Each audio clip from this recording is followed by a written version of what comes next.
the area we moved into was on the southwest coast, I guess.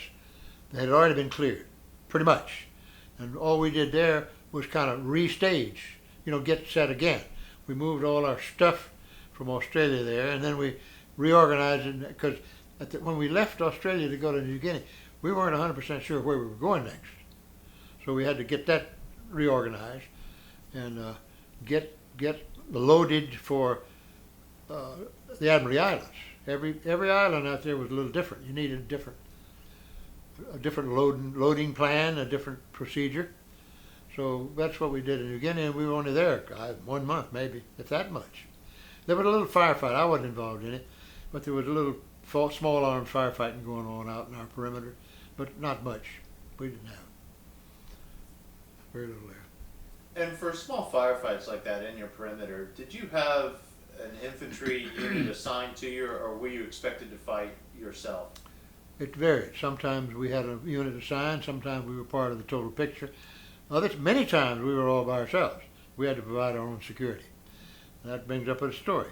One time on Leyte Island, the fighting was about over, and we were assigned. We went around. The cavalrymen went over a big mountain range. We went around it and through the low tide. The water we were all. My battery was over there all by itself, with no other troops around us at all. I didn't even have any extra guys, just us. And we were not in support. We were not in support of a unit, but we were firing interdictory fire, harassing fire against the Japanese as they were trying to exit the island. When we were in the valley, we were down at one end of the valley, and we had some checkpoints and a forward observer up there with a couple of men who could look out over the valley and see the Japanese. We just kind of kept moving. We didn't want them to get settled out. So at one time, we've been there. We were in that position for a couple of 3 weeks, and we had to set up our own fire direction center, where normally you depend on the battalion to do that. They tell you where and when to shoot and how. How to align your batteries. But we had to set up our own fire direction center, which we were prepared to do. But we didn't have any help. When the grass out in front of us was about, waist high, just a solid pasture, field of grass.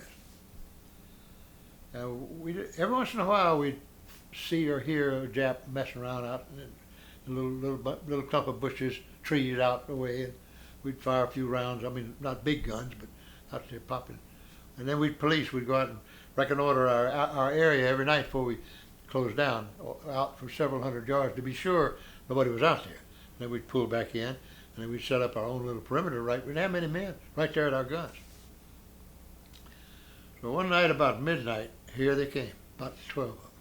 They had crawled on their bellies on that grass, the moonlight night, up to within just, 10 yards of our gun, and threw hand grenades and started screaming Banzai and charged our battery position.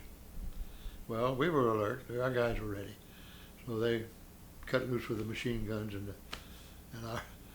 a couple of their grenades went off in our area, but it didn't hurt anybody. So we got them all, and we didn't even have a man wounded. So we had some of that.